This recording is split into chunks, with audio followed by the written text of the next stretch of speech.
Hi everyone, and welcome back to my channel. If you're new here, my name is Dottie and welcome to another in real-time life update video. Now, I'm sure you have noticed that I do not sound as happy or chirpy as my other life update videos because that is true. I have not been well this week. I'll tell you why a little bit later. Let me get through these other updates that are a little bit more happier, and then we can get to the not so good stuff. But anyways, today is Friday, February 28th, and you're gonna see this on March 1st. I messed up the posting schedule for last week and this week because I accidentally deleted the July Sakura Co. iMovie project before I exported the 2 shorts that should have come after that video, which would have been the little trailer for the video for that Sakura unboxing, and then the week after, which would have been this week, would have posted my favorite treat.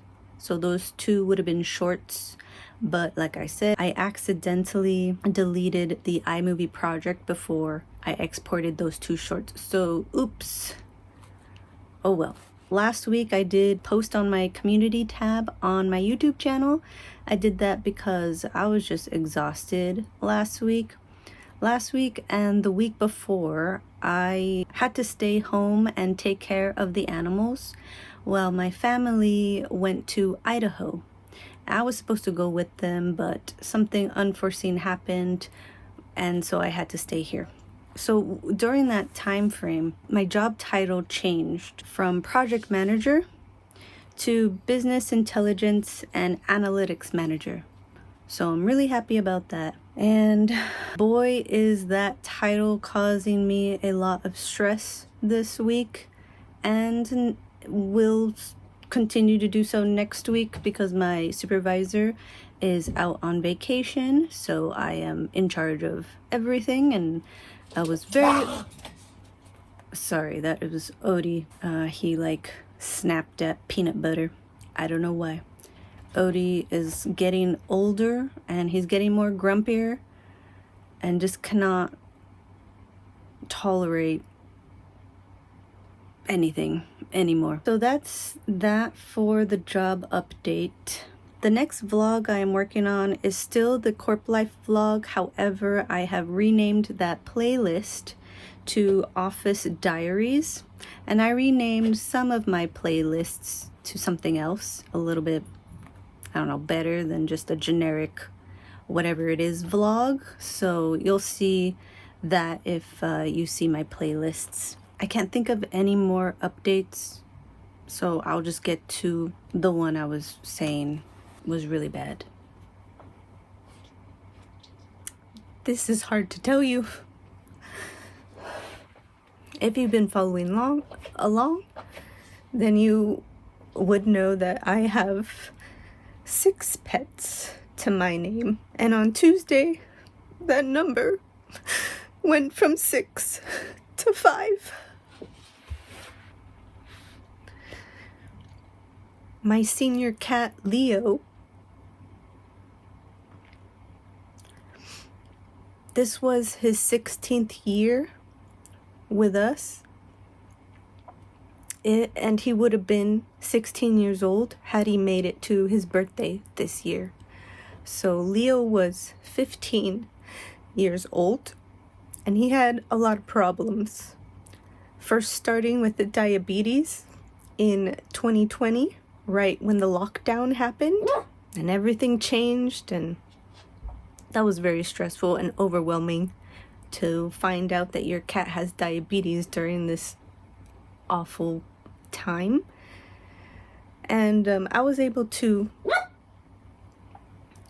get him regulated, and I'm sorry for Peanut barking. Peanut! I don't know very much about the impact of diabetes in a cat, but I think it affected him in a bad way even though I was able to regulate him, get him stable, diabetes, I hear, can cause a lot more issues down the road. Peanut! Last year, I took Leo to the vet 3 times. The first time was just a regular checkup at the beginning of the year, and he was, relatively fine. The second time I took him, he started to not eat, eat less and less. So I went to the vet and I told them, hey, he's not eating as much. Can you do something? And they gave me medication to stimulate his appetite, but only enough for a week.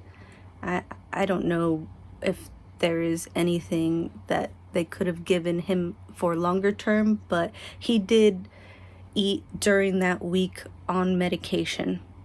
Right after he was off of it, he began again to just decrease his food intake, which, of course worried me. And I had given him everything and every single flavor of wet food out there that would entice him to eat, which the first day of a new wet food presented to him, he ate it, but the following days he was bored of it. I even cooked him chicken to see if he would eat it, which he did, like I said, the first day, and then not really so much the days after. I did the same thing for cooked salmon. And then I thought, okay, maybe he wants to lick his food, digest it in a lickable way. So I blended the chicken. I blended the salmon. I made it very lickable, very liquidy, and still just continue to eat less and less and less and less.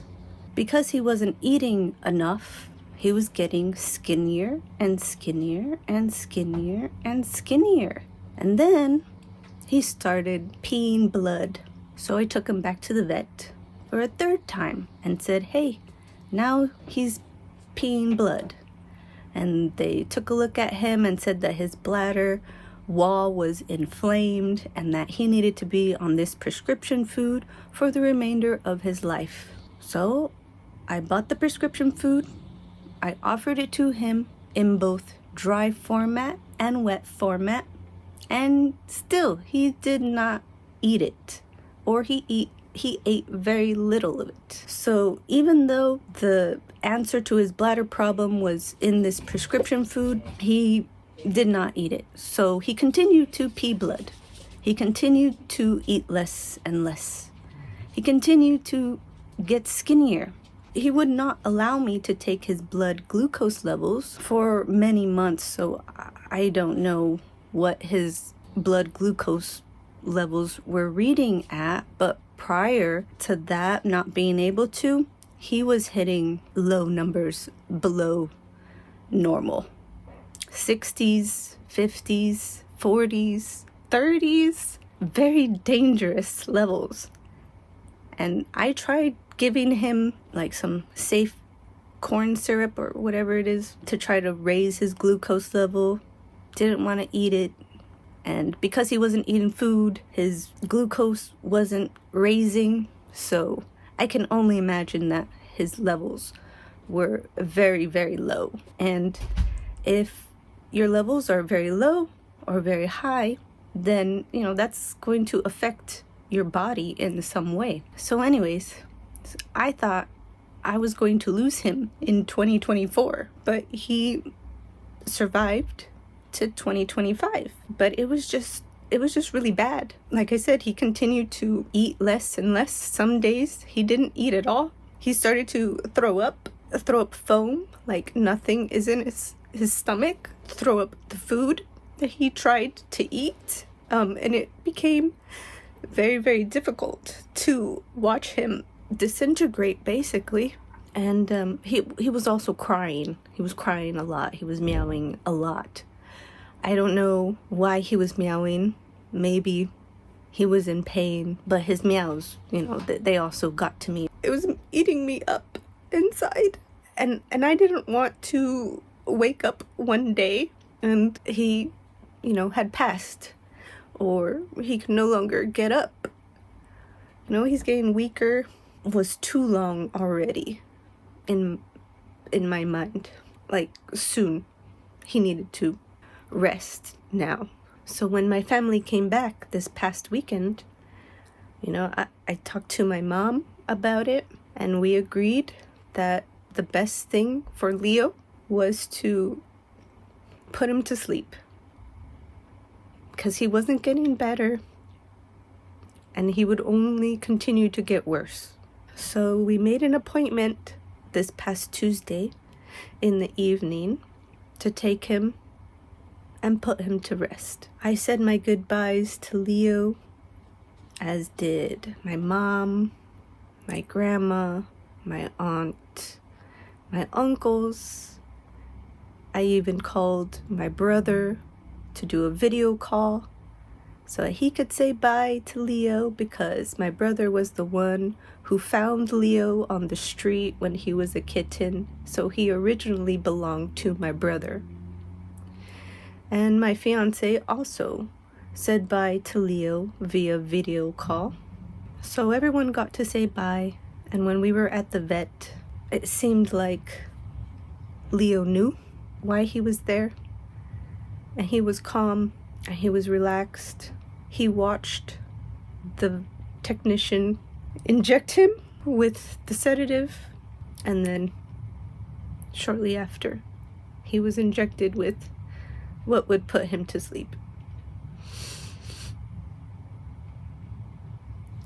When I'm not hurting so bad, I want to make a remembrance video of Leo.